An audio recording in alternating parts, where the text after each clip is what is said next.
আসসালামু আলাইকুম রহমতুল্লাহি বারাকাতুহ। দর্শক, আজকে 11ই মার্চ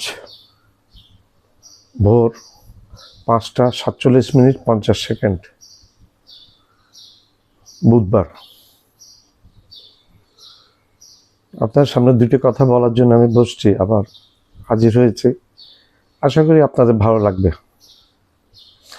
ইরানের একজন শীর্ষস্থানীয় কমান্ডার, আর্মি কমান্ডার, উনি বলেছেন নেতানিয়াহু ইজ ইন গ্রিপ নাও, অর্থাৎ নেতানিয়াহু এখন আমাদের হাতের মুঠোয়।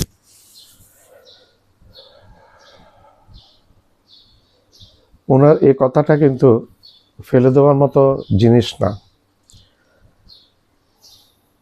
আমরা গত 4 দিন ধরে নেতানিয়াহুকে দেখছি না, যে নেতানিয়াহু প্রতিনিয়ত ক্যামেরার সামনে আসেন এবং নানা রকম হই হুঙ্কার এইটা সেটা দেখায়। সেই নেতানিয়াহুকে আমরা গত 4 দিন ধরে সরাসরি ভিডিও কোনো ইয়েতে দেখছি না, কিন্তু ক্যামেরার সামনে দেখছি না, ভিডিও ইয়েতে দেখছি না। অডিও কিছু হয়তো ট্যাপ বের হচ্ছে, কিন্তু ভিডিও নেতানিয়াহুর আমরা দেখছি না। এতে গুঞ্জন হয়েছে নেতানিয়াহুর ইরানে মিসাইলের আঘাত হয়েছে নেতানিয়াহুর বাসভবন এবং তার অফিসে, এবং অনেক ক্ষয়ক্ষতি হয়েছে শোনা যায়। এবং কারো কারো মতে কিছু কিছু নিউজ পোর্টাল এবং নিউজ মিডিয়া বলছে নেতানিয়াহু এই আঘাতে নেতানিয়াহু নিহত হয়েছে, এবং এর একই আঘাতে একই ইয়েতে নেতানিয়াহুর ভাইও নিহত হয়েছে বলে শোনা যায়। এবং তাদের যে প্রতিরক্ষা মন্ত্রী, যে সবসময় হুমকি ধুমকি দিত, নানা রকম কথাবার্তা বলতো, সেও মারা গেছে বলে শোনা যাচ্ছে। কিছু কিছু জায়গায় শোনা গেছে সে মারাত্মকভাবে উন্ডেড এবং রিকভারি করতে পারবে না, মারা যাবে, এই ধরনের কথাবার্তা। যাক, সেগুলি পরের কথা, কিন্তু মেইন জিনিস এই নেতানিয়াহু কিন্তু আজকে কয়েকদিন ধরে তাকে দেখা যাচ্ছে না। ইরান একটা কাজ করেছে। ইরান সম্বন্ধে কি আমেরিকার এবং ইসরায়েলে কি আন্ডার এস্টিমেট ছিল? ইরানের মিলিটারি পাওয়ার, ইরানের মিলিটারি টেকনোলজি ব্যাপারে কি আন্ডার এস্টিমেট ছিল? যুদ্ধের যত দিন গড়াচ্ছে সেটাই মনে হচ্ছে আমাদেরকে। আমেরিকা বিশ্বের মধ্যে সবচেয়ে বড় একটা মিলিটারি পাওয়ার, এবং পেন্টাগন বিশ্বের মধ্যে সবচেয়ে নামকরা একটা আর্মি হেডকোয়ার্টার, যেটা পেন্টাগন বলেন আমেরিকা। কোন স্টেটে আছে সেটা এই মুহূর্তে আমার খেয়াল পড়ছে না। আমেরিকা কোনো না কোনো একটা স্টেটে তো definite it has been located, এটা তার অবস্থান ওইখানেই আছে পেন্টাগনের। এই পেন্টাগনের বাঘা জেনারেল, বাঘা হাই অফিসিয়াল আমেরিকা, তারা কিন্তু অনেক মিলিটারি স্টাডি করে বিভিন্ন দেশের, কাকে কিভাবে ঘাইল করা যায়, কোন দেশে কোন সামরিকভাবে কোন দিকে উইক, কোন দিকে সবল, এগুলি তারা ইয়ে করে। এবং শোনা যায় বস্তার পর বস্তা বই আছে চীনের উপর, পেন্টাগনের স্টাডি, হাই মিলিটারি অফিসিয়ালদের স্টাডি, এবং রাশিয়ার উপর হাই মিলিটারি অফিসিয়ালের স্টাডি, এবং পিয়ংইয়ংয়ের উত্তর কোরিয়ার উপরও স্টাডি আছে। কিন্তু এখন যেটা মনে হচ্ছে, ইরানের উপর তেমন একটা স্টাডি নেই পেন্টাগনের। ইরানকে আন্ডার এস্টিমেট করেছে। ইরানে আর্মির, ইউএস আর্মির বাঘা জেনারেল পেন্টাগনে বসেন, আর্মি চিফও পেন্টাগনে বসেন, জয়েন্ট চিফ অফ স্টাফ কমিটির চেয়ারম্যানও পেন্টাগনে বসেন, 4 স্টার ও 5 স্টার জেনারেল অল দেজ। এরা ইরানকে হয়তো আন্ডার এস্টিমেট করেছে মিলিটারি লিডারশিপ আমেরিকা, ইউনাইটেড স্টেটসের। তদ্রুপ একইভাবে পলিটিক্যাল লিডারশিপ, যেমন ডোনাল্ড ট্রাম্প এবং তার ক্যাবিনেটের প্রতিরক্ষা মন্ত্রী এবং যারা আছে, তারা আন্ডার এস্টিমেট করেছে ইরানকে। বাস্তবে সেটাই মনে হচ্ছে এখন। সেটা এই কারণে মনে হচ্ছে, কারণ ইরানকে তারা মনে করেছিল 3-4 দিনের মধ্যে ইরানের আপার লেভেলের লিডারশিপ ধ্বংস করে দিবে, মিলিটারি অ্যান্ড সিভিল লিডারশিপ। তারা প্রথম আঘাতে আয়াতুল্লাহ খামেনিকে শহীদ করেছেন এবং প্রায় 30 থেকে 40 জন আপার লেভেলের মিলিটারি অ্যান্ড পলিটিক্যাল লিডারশিপ তারা ভ্যানিশ করেছে, তারা মেরে ফেলেছে। তারা মনে করেছে ইরানকে এইভাবে আঘাত করে উপরের লেভেল ড্যামলিশ করে দিয়ে, উপরের লেভেল ধ্বংস করে দিয়ে ইরানের তখন আর ইরানকে চালানোর মতো ক্যাপাবিলিটি ইরানের বাকি যে নিচের লেভেলের লিডারদের আছে তারা থাকবে না। কিন্তু আমরা দেখছি যে তার বিপরীত চিত্র। ইরান খামেনিকে হত্যা করার পরের থেকেই সাথেই একদিন না যেতে ইরান আক্রমণ করা শুরু করেছে এবং অনেক গুরুত্বপূর্ণ রাডারগুলো প্রায় ধ্বংস করে দিয়েছে মিডিল ইস্ট এবং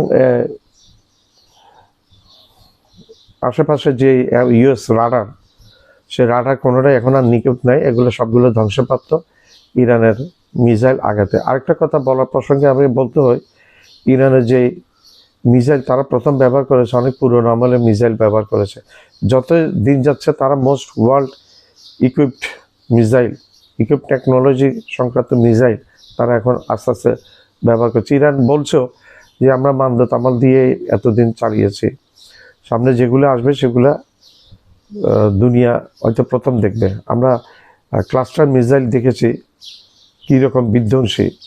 সেই মিসাইল একটা বিশাল এক এলাকা নিয়ে টার্গেটের কাছাকাছি এসে এটা খুলে যায় এবং তার ভিতর থেকে অনেকগুলো ওয়ারহেড বেরিয়ে আসে, যেগুলো বিপুল এলাকা পরিমাণ এলাকা ধ্বংস করে দেয়।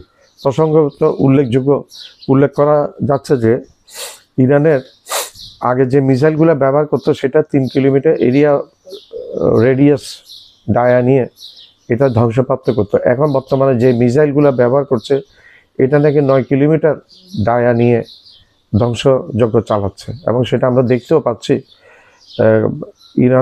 ইসরায়েলের অনেক যেখানে দেখা যাচ্ছে নেতানিয়াহুর সরকারি ভবন এবং তার বাসস্থান আক্রান্ত হয়ে গেছে, অনেকটা ধ্বংস করে দিয়েছে। একটা ছবিতে দেখলাম পুরো বিল্ডিং কাঠ হয়ে পড়ে গেছে। এখন বলতে গেলে আমেরিকার যে রাডার সিস্টেমগুলো ছিল মধ্যপ্রাচ্যে, বাহরাইনে, কাতারে, কোনোটা এখন নিরাপদ না, সবগুলো ধ্বংসপ্রাপ্ত, অলমোস্ট 100% ধ্বংস হয়ে গেছে। এই রাডার সিস্টেম হচ্ছে কোনো একটা মিলিটারি পাওয়ারের এটা চোখ, কোনো একটা দেশের চোখ। এই রাডার সিস্টেম এমন রাডার সিস্টেম ধ্বংস করে দিয়েছে যেটা দুনিয়ার বেশিরভাগ অংশ এর রাডারের আওতায় থাকতো। অর্থাৎ রাডার হচ্ছে একটা মিলিটারি পাওয়ারের চোখ, একটা দেশের চোখ রাডার। সেই চোখগুলো সব অন্ধ করে দিয়েছে মেরে ইরানের মিসাইল এবং ড্রোন হামলায়। সবচেয়ে উল্লেখযোগ্য যে মিসাইল দিয়ে হামলা কম করে, কম দামি ড্রোন দিয়ে অনেক দামি রাডার সিস্টেম ধ্বংস করে দেওয়া হয়েছে। মানে আমি 2 টাকা দিয়ে 2000 টাকার জিনিস, আমেরিকার 2000 টাকার জিনিস আমি ইরান 2 টাকা দিয়ে ধ্বংস করে দিচ্ছি। এটাই একটা আমেরিকার এখন অনেক ক্রাইসিস দেখা দিয়েছে। তারা রাডার সিস্টেম পুরো ধ্বংস হয়ে যাওয়াতে তারা এখন সাউথ কোরিয়াতে যে রাডার সিস্টেম ছিল সেটাও ওইখান থেকে নিয়ে আসার জন্য তারা আর্জি করেছে, ওইখান থেকে নিয়ে এসে মিডল ইস্টে বসাবে। এবং যেই গ্রিনল্যান্ডটা ট্রাম্প দখল করতে চেয়েছিল, বয়ানবাজি করেছিল, সেই গ্রিনল্যান্ডটাও যে রাডার সিস্টেম সেটাও তারা এখন নিয়ে আসতে চাচ্ছে। এখন সাউথ কোরিয়া বলছে যে আপনারা আমাদের এই বসানো এখানে রাডার সিস্টেম আপনারা নিয়ে যাবেন, নিয়ে যাওয়ার পরে আমাদের কি হবে? কারণ আমাদের পাশে নর্থ কোরিয়া আছে, নর্থ কোরিয়ার কাছে আমরা পুরো অরক্ষিত হয়ে যাব। এটা একটা কথা। আর প্রসঙ্গত উল্লেখযোগ্য অপেক্ষাকৃত কম শক্তিশালী রাডার সিস্টেম আমেরিকা বানাতে 1.5 বছর লাগে। আর যেগুলা কাতার এবং বাহরাইনে এবং সৌদিতে যে রাডার সিস্টেমগুলো ধ্বংস করেছে রাডারগুলো, এগুলো আমেরিকা কমপক্ষে 4 বছর, এত সফিস্টিকেটেড, এগুলো বানাতে 4 বছর, কমপক্ষে 4 বছর লাগে বলে বিশেষজ্ঞরা মতামত দিয়েছেন। আমরা বিশেষজ্ঞদের কথাবার্তা শুনবো। বিশেষজ্ঞরা মতামত দিয়েছে 3 থেকে 4 বছর লাগবে এই রাডার সিস্টেমগুলো আবার স্টাবলিশ করতে, নতুন করে বানাতে। এগুলো অনেক বিলিয়ন ডলারের রাডার সিস্টেম। এখন ইরানের প্রসঙ্গে আবার আসি না, সেই জেনারেল টপমোস্ট সিনিয়র জেনারেল উনি বলেছেন নেতানিয়াহু এবং ডোনাল্ড ট্রাম্প মধ্যপ্রাচ্য আমাদের গ্রিপের মধ্যে, আমরা খুব কাছেই আছি নেতানিয়াহুর, আমাদের একেবারে গ্রিপের মধ্যে নেতানিয়াহু। সেটা ওই বাঘা জেনারেলের, ইরানের জেনারেলের মন্তব্য। আমরা ওনার কথাটাই বিশ্বাস করি, কারণ আজকে 3-4 দিন ধরে নেতানিয়াহু কিন্তু জনসম্মুখে আসছে না। এবং ইসরায়েলের মধ্যে মেইন জায়গাগুলো কিচ্ছু নাই, তেল আবিব, হাইফা, তারপর তাদের বন্দর, কোনো কিছু সুস্থ রাখে না ইরানি ড্রোন এবং ইরানি মিসাইল সব কিছু ধ্বংস করে দিয়েছে। ইনফ্রাস্ট্রাকচার, টোটাল ইনফ্রাস্ট্রাকচার ইসরায়েলের ড্যামেজ হয়ে গেছে।